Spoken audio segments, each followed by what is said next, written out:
Magandang buhay mga kapatid. Kumusta lahat? So, ayan. What's up?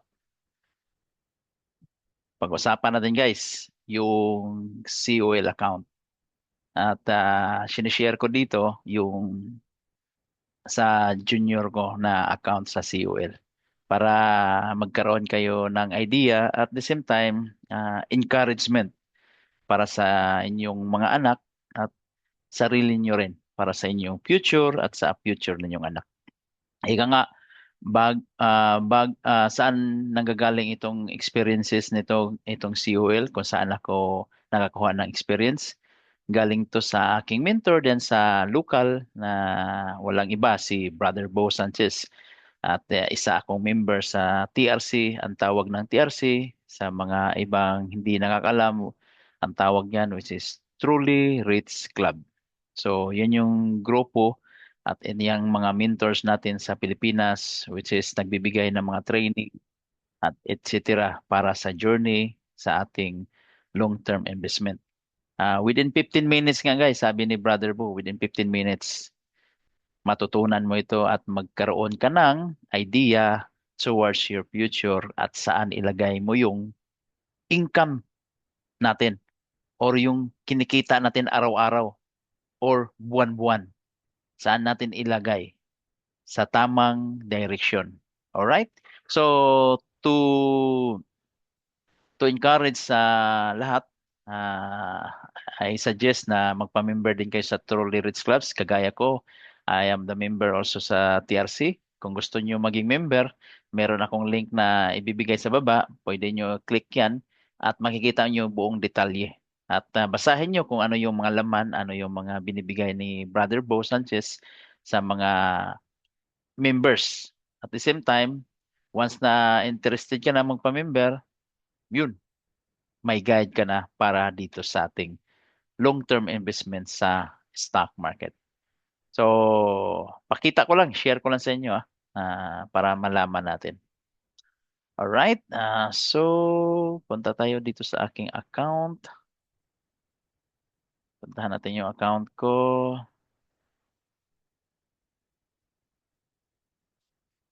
Ayan, ito hindi pala account to, account ng anak ko, si Junior.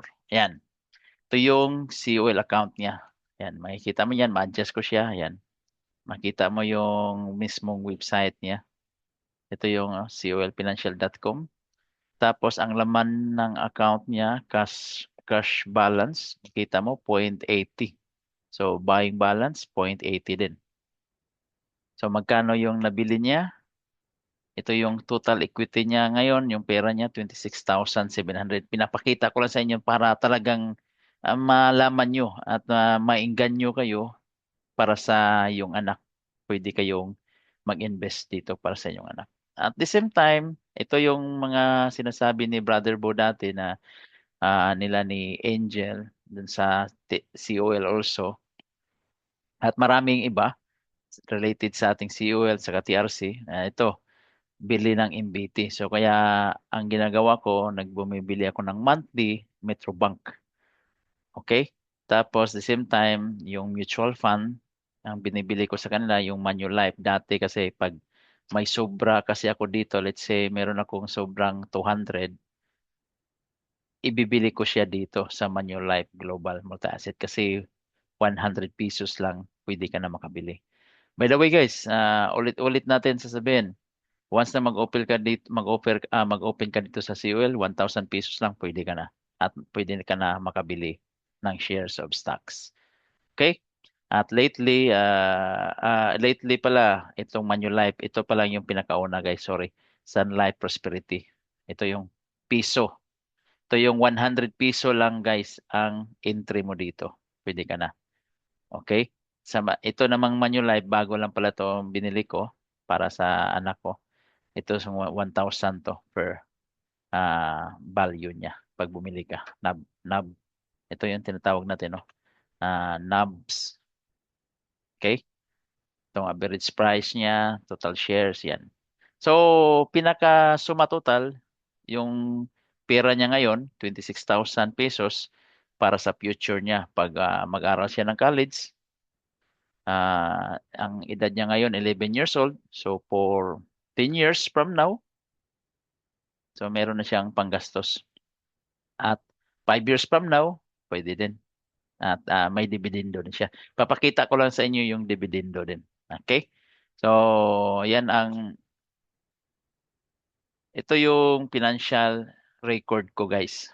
Yan, kung makita mo yan, ito yung financial record ko. Okay? Ulitin ko lang, baka hindi nyo nakita, no? Kasi, kwanto eh, share ko. Hmm. Yan. Ito yung nakalagay niya, Ronaldo Jr. So, that's my junior. Okay? Ray Jr. So, ito yung record niya. Okay? So, bumili siya ng Metrobank starting August 2 hanggang June 3, 2025. This year ko, last month. Okay? Nung pagkasahod ko, bumili ako. Okay? So, yan ang kuha niya. Kasi every month, nagbibigay ko dito na 2,000 para sa kanilang future. For your information. Okay? Yan, pinapakita ko yung value niyan. So, magkano yung na-invest ko dyan? 19,800 total.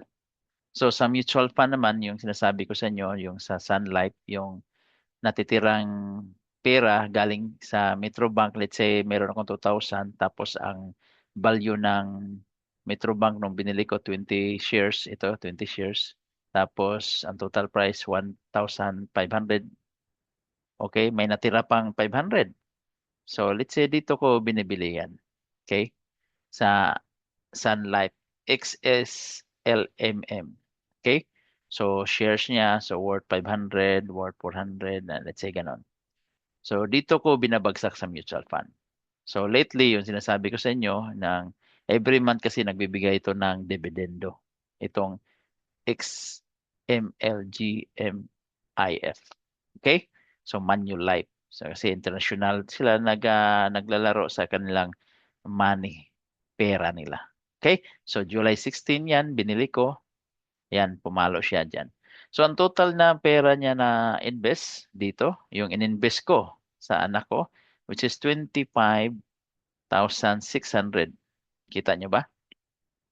25,681. Ngayon, pagbalikan mo, magkano yung na-invest, magkano na yung pera niya dun sa COL? Kano na yung pera niya sa COL? 26,700.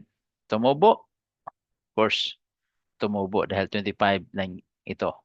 Yung total na invest ko, 25. Ang pera ngayon niya sa COL, 26,720. 25,680. Tumubo siya ng 1,000. Ah, ganon. Ito yung dividendo din. Ito yung nire-record ko. Ito yung dividendo niya. Naka-record yung dividendo. Nagbigay ang dividendo ng Metrobank, August 24. Tapos March 31. Ito yung total dividend niya, which is 685. So, ganon siya, guys. So, yan pinapakita ko sa inyo. At ngayon, pwede mong tingnan to. Click mo itong print out monthly ledger. Ito, ledger niya. Pag kiniklik mo yan, dadalhin ka dito. Ito yung lalabas na ledger niya. So, makita mo yan ito. 26,728 account equity value. Ngayong araw na ito, July 2025, July 24. Okay? 26,700. Yan, maliit na pera lang. Sa ngayon, at least meron siyang unti-unti niyang nag-accumulate. Okay? So, ito yung total equity niya. Tapos makikita mo dito yung beginning cash balance niya, magkano. So, yan, lahat na yan. So, ang stock market niya, yan, stock name. Yan, yung costing value, 17,219. So, ang market value niya ngayon, 17,500. So, yung value niya dati, 17,200. Itong market value niya ngayon, 17,500. So, baga, ang profit niya is 230 piso. Okay? So sa mutual fund naman, ito yan, 8,946 yung cost value, saka yung market value niya is 9,000. So may income na 262. Kaya yung pera niya umabot ng 26,700. So ganun guys. So ngayon naintindihan nyo na kung kailangan natin mag-invest. At yung guide nyo para kayo mag-invest, yun yung TRC, yung Trolley Rich Club. So, ang Trolley Rich Club, nagbibigay siya ng mga training, kumbaga. At kung makikita mo, lagi kong sinishare dito, yung Trolley Rich Club. Once na member ka sa Trolley Rich Club, bigyan ka ng information dito sa Trolley Rich Club kung kailan ka bumili. Ito yung binibili ni Brother Bo this month, Security Bank and SM. Yan. Tapos merong mga guide yan sa training kung kailan ka mag-upisa, kailan ka bumili ng stocks, paano ka maging member sa stocks, paano ka maging member sa COL, ganun lang siya. Okay? So, it's the best way to start your journey sa ating